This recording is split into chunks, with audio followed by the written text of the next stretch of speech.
Welcome. Terms related to probability.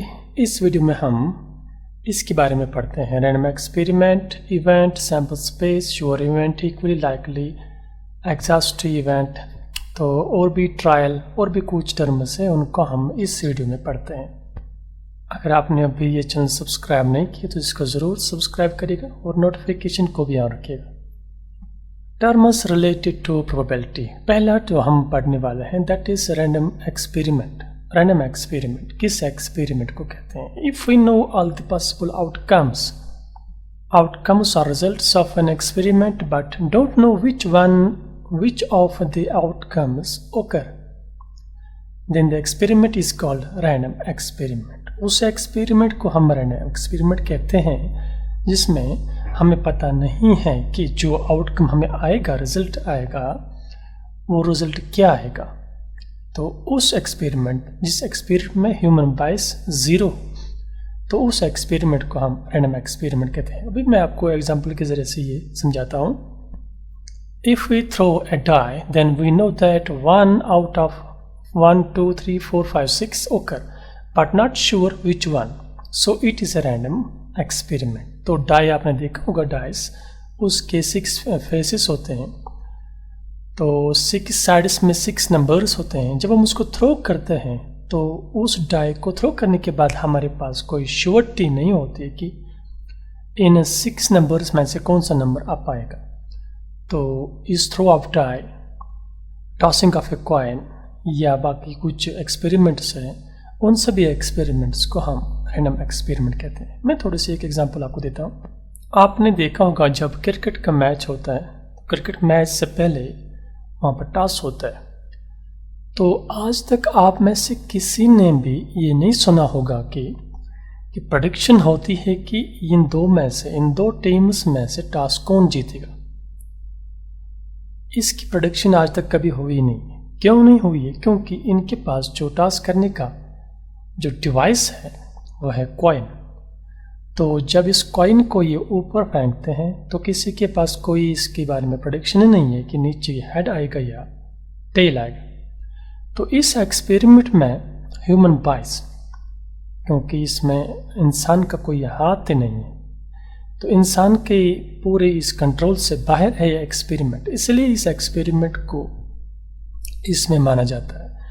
तो इस experiment को हम कहते हैं रैंडम एक्सपेरिमेंट। तो उम्मीद है आपको समझ आया होगा कि जो भी एक्सपेरिमेंट जिसमें ह्यूमन बायस ज़ीरो हो, ना कि कुछ हो ही नहीं ह्यूमन बायस, तो उस एक्सपेरिमेंट को हम रैंडम एक्सपेरिमेंट कहते हैं। इसी तरह से एक गेम होती है जिसमें डाइस होता है, डाइस जिसके 6 साइड्स होते हैं, उन पर लिखा होता है 1, 2, 3, 4, 5, 6। जब इस डाइस को ऊपर फेंकते हैं तो ऊपर फेंकने के बाद जब डाइस नीचे आता है तो नीचे जब ये गिरता है तो एक फेस ऊपर आता है, उसको विनर मानते हैं हम। तो कोई भी फेस ऊपर आ सकता है, 1, 2, 3, 4, 5, 6। तो इस वजह से इस थ्रो ऑफ डाइस, इस डाइस की इस एक्सपेरिमेंट को भी टेस्ट में लिया जाता है, क्योंकि ये रैंडम एक्सपेरिमेंट है। इसमें कोई ये अनबायस्ड है, कोई बायस्डनेस नहीं होती है, ह्यूमन इंटरफेयर इसमें कुछ नहीं है। तो तभी इस थ्रो ऑफ डाइस को भी हम कहते हैं रैंडम एक्सपेरिमेंट। नौ, ये था पहला रैंडम एक्सपेरिमेंट। हम किस एक्सपेरिमेंट को कहते हैं? Now next is outcomes. Outcome, इसके साथ और भी एक है trial. A possible result of a random experiment is called outcome. जब हम रैंडम एक्सपेरिमेंट करते हैं, उस रैंडम एक्सपेरिमेंट में जो आपके पास पॉसिबल आउटकम्स है, पॉसिबिलिटी है कि क्या क्या आ सकता है, तो उस पॉसिबिलिटी को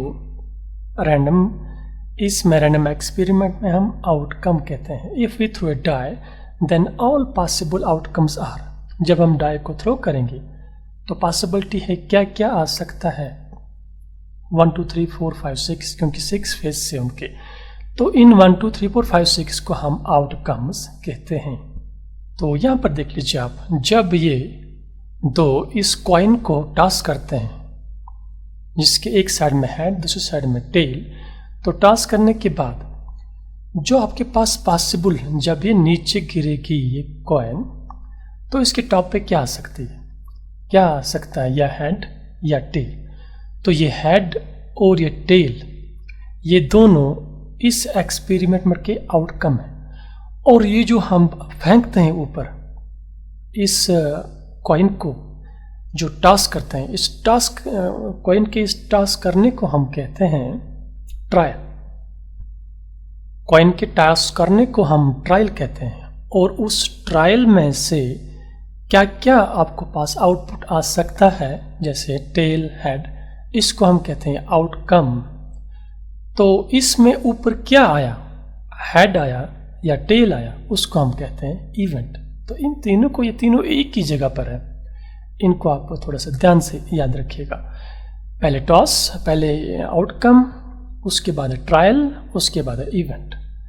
तो trial, toss of coin, event, what is the result, वहाँ पर रिजल्ट क्या आपके पास है, हेड या टेल, एंड पॉसिबल आउटकम क्या क्या आ सकता था, हेड एंड टेल। तो ये आउटकम है। तो इसी तरह से आप डाइस को ले लीजिए। जब आप डाइस को थ्रो करते हो तो इस डाइस के थ्रो करने को हम कहते हैं स्टैटिस्टिक्स में, या इस मैथमेटिकल अप्लाइड मैथमेटिक्स के लैंग्वेज में हम कहते हैं इसको ट्रायल। हमने ट्रायल किया, तो इस ट्रायल में से आउटकम क्या क्या आ सकता है, 1 2 3 4 5 6। तो जब इस को हमने थ्रो किया, थ्रो करने के बाद आपके पास जो नीचे आया रिजल्ट क्या आया, एक तो आएगा, उसको हम कहते हैं इवेंट। ये तीनों कुछ इंपॉर्टेंट टर्म्स है, इसमें इसको आपने याद रखेंगे। फिर भी अगर कोई कंफ्यूजन हो तो कमेंट में ज़रूर लिखिएगा। तो ये था आउटकम्स या outcome of an random experiment. Now next is sample space. The set of all possible outcomes is called sample space. It is usually denoted by capital S. If we throw a die, then sample space is 1 2 3 4 5 6 7. तो sample space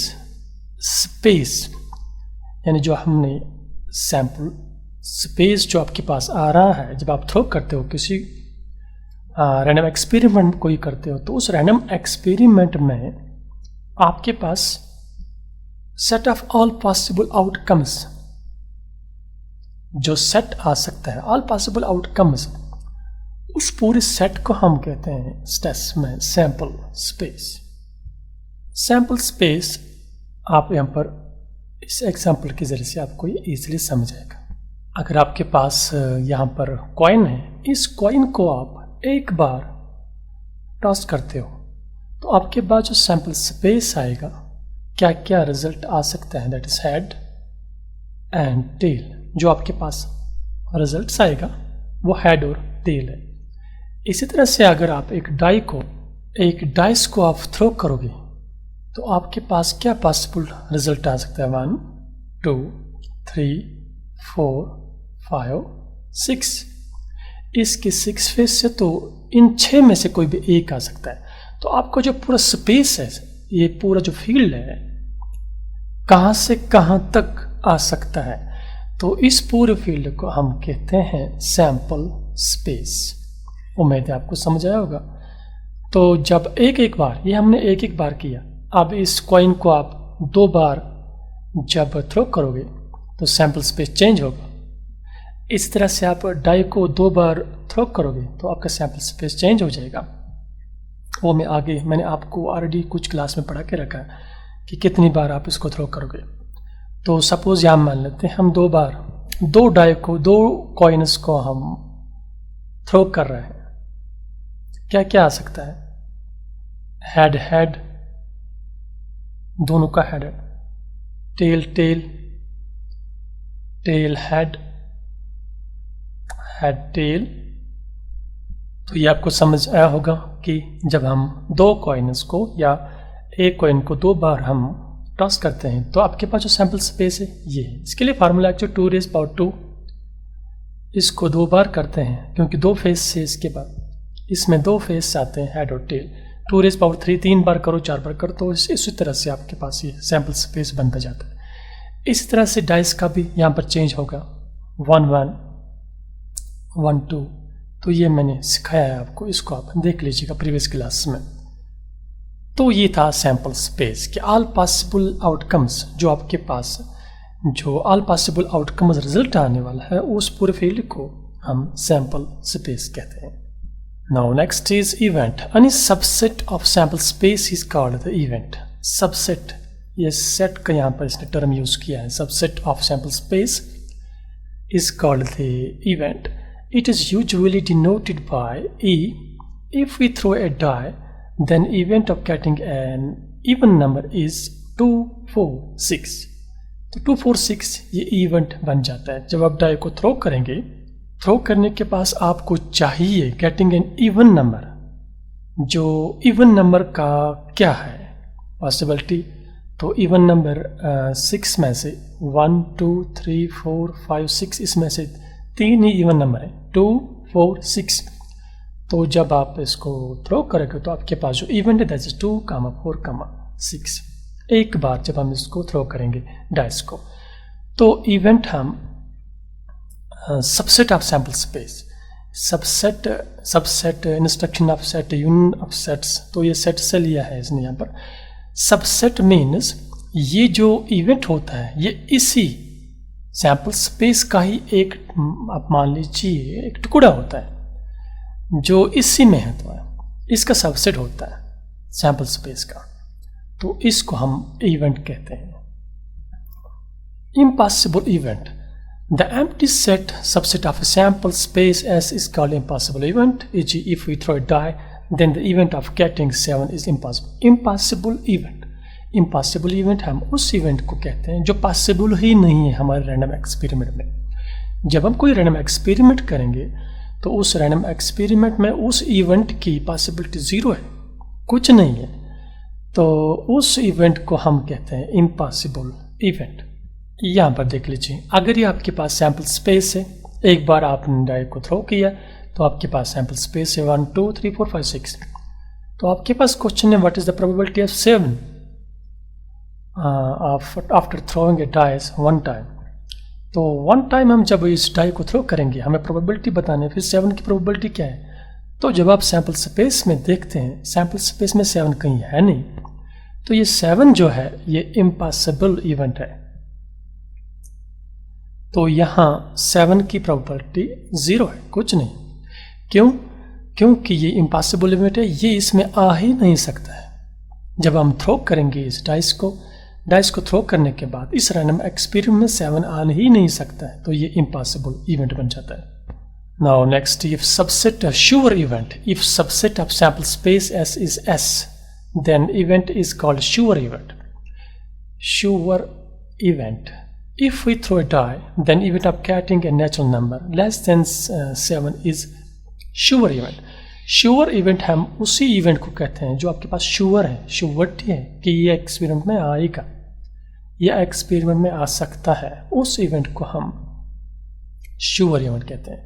जैसे जब हम किसी die को throw करेंगे तो probability of less than 7, जब हम डाई को थ्रो करेंगे probability of an event less than 7 means 7 से कम, तो ये श्योर है।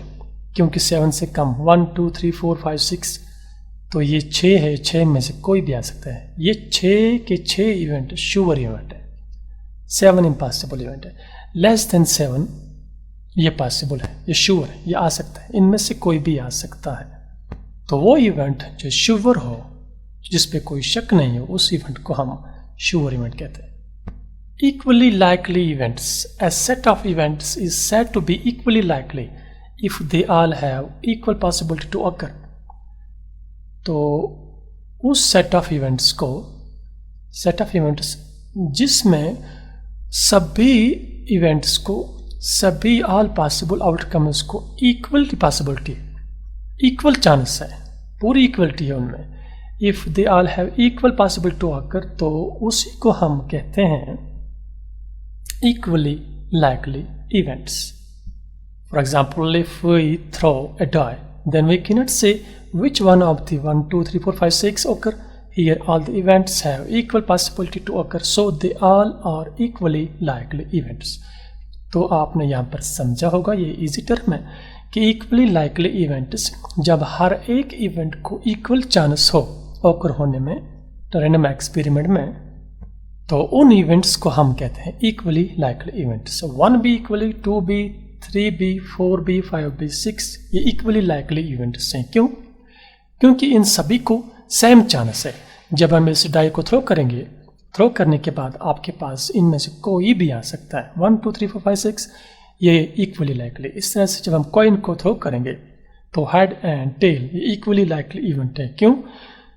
इन दोनों को सेम चांस है 50-50% यहाँ पर इवेंट आने का, टॉस में आने का. तो इन इवेंट्स को हम इक्वली लाइकली इवेंट्स कहते हैं रैंडम एक्सपेरिमेंट में. Now, mutually exclusive events. A set of events is said to be mutually exclusive if the occurrence of one of the events excludes the possibilities of occurrence of the other. That is, they cannot occur simultaneously. In this case, events are called disjoint events. For example, if we throw a die and take two events A and B, then event A is to get an even number and the event B is to get an odd number. That is sample space is this. A is 2 4 6, B is 1 2 3 6. Here A and B are mutually exclusive events. गौर से देख लीजिए.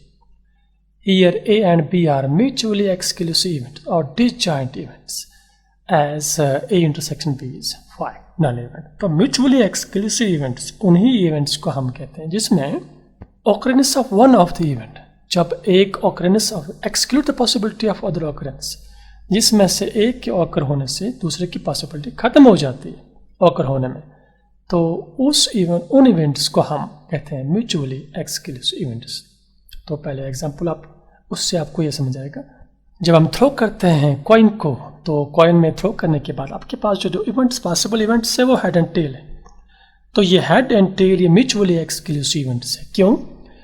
क्योंकि इनमें से जब एक occur होगा head, तो टेल की पॉसिबिलिटी ही नहीं. टेल का ऑकर होना उसका चांस पूरा खत्म हो गया इसी के साथ ही. क्योंकि हेड ऑकर हुआ, इसने उस दूसरे के चांस को खत्म कर दिया. तो ये इक्वली लाइकली भी और ये म्यूचुअली एक्सक्लूसिव भी. इस तरह से इस डाइस में जब हम डाइस को थ्रो करते हैं तो एक के ऑकर होने से बाकियों का चांस पूरा रूल्ड आउट हो जाता है.